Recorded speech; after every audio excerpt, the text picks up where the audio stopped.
What's good, y'all? It's HB Punch and Profit. We gotta ask the question and keep it a buck. You know how I do.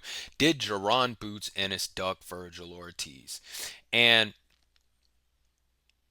I gotta keep it 100. You guys know I'm very high on Jaron Boots Ennis, but absolutely he did. He ducked Vergil Ortiz. Now, that being said, I want to make this clear. You know I'm very high on Jaron Ennis if you see my channel. Not because I'm a fan.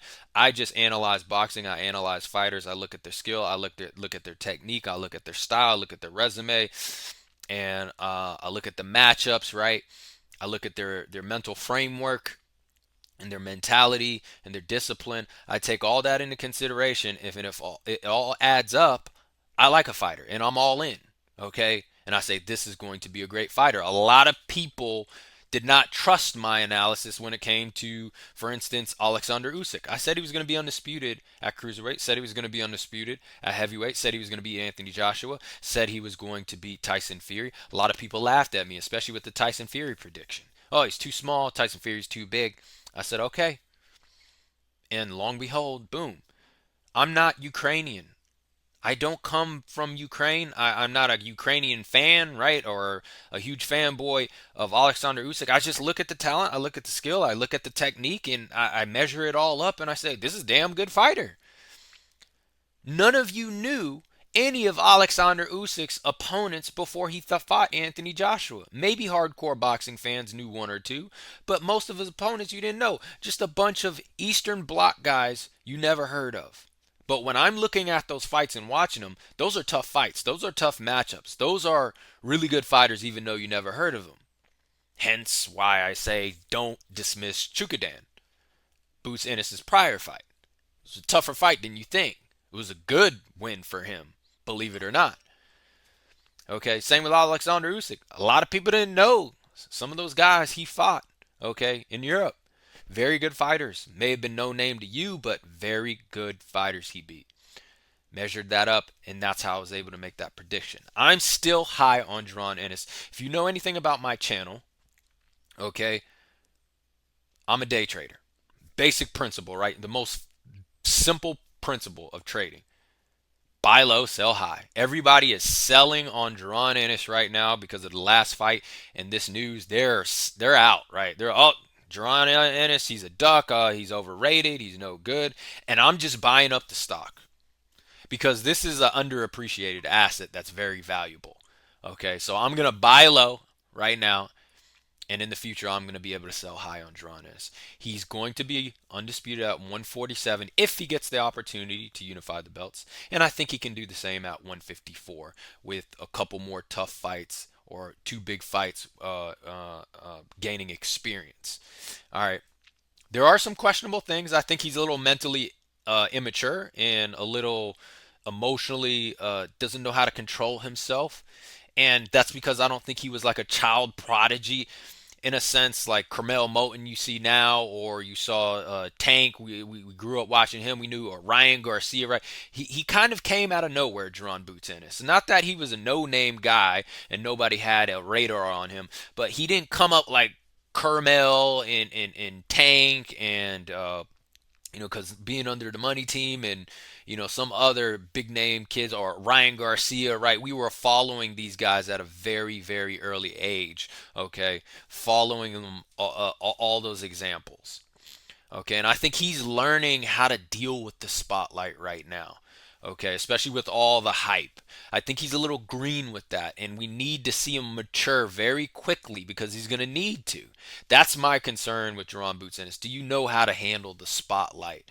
Okay, or are you feeling under pressure and that's why you're looking for knockouts and highlight reels because you feel the pressure of wanting to put on a great performance instead of relying on your fundamentals and your boxing skills, right? That fight could have been easier for Boots. His last fight could have been easy if he just fought behind the jab, worked his body shots, and was just patient, and waited for the knockout to come. Okay, could have been easier. Now I think part of that is because he's a Philly boy. He likes to scrap. But I'm buying in on Jaron Ennis while everybody is selling. I'm telling you, he's still next up. And although I do believe he ducked Vergil Ortiz, and I believe he ducked him because I can only go off what he said after his fight. He said, "Well, I want all the smoke. I'll take on anybody. 147, 154. I'm thinking about moving up. I don't care. I just want a big name. Let me get it right. Anybody, whatever name, big name." You get Vergil Ortiz, and the negotiations fall through because you want him to come down to 147. You know he's not coming down to 147. You know he's having a hard time making weight. Now, I get it. He probably wants to unify and become undisputed at 147. Fair enough. But that's why I believe he's green in the spotlight. Okay, because he's talking about out his ass. He sounds like Canelo Alvarez right now. He's saying one thing and completely in doing something completely different from what he was saying. Canelo Alvarez, make it make sense to me. He's saying, "Well, I don't want to fight another Mexican. That's why I don't want to take on Benavidez. I'm going to go off on the train track here to make a bigger point." Canelo says, "Oh, I don't want to face another Mexican fighter. That's why I'm not taking on Benavidez." Then he goes, beats up his next door neighbor in Jaime Munguia. Make it make sense to me.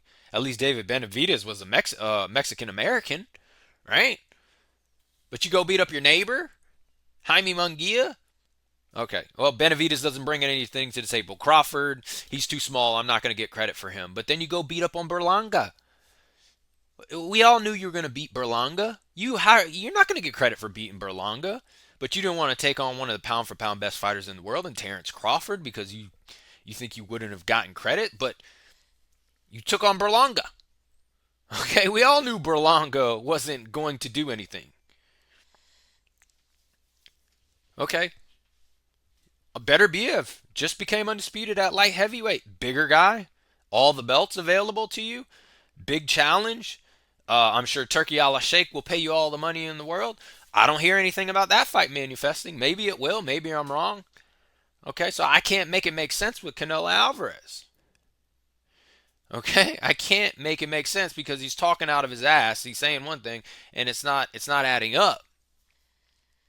The same with Jaron Boots Ennis. You said you want all the smoke. You said you'd take any big name for Vergil Ortiz is a big name, man.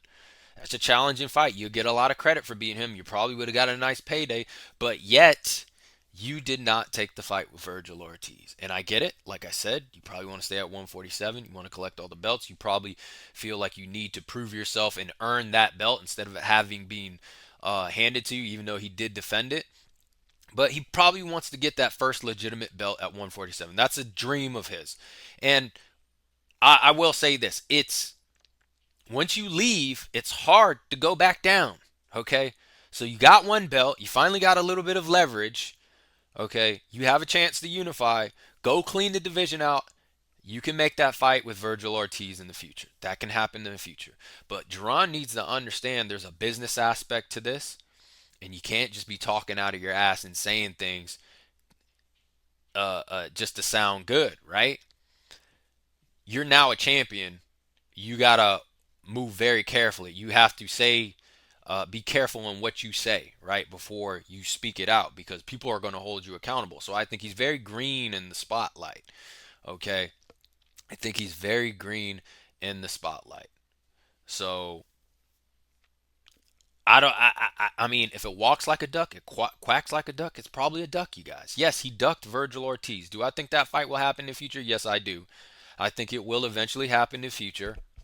Okay, and I think Boots will beat him as long as he fights behind his jab, as long as he's disciplined, as long as he works his body shots, and as long as he doesn't take the Tiafimo route. Very talented fighter, highly skilled, highly technical, good IQ. Maybe he needs to mentally mature a little bit more and emotionally.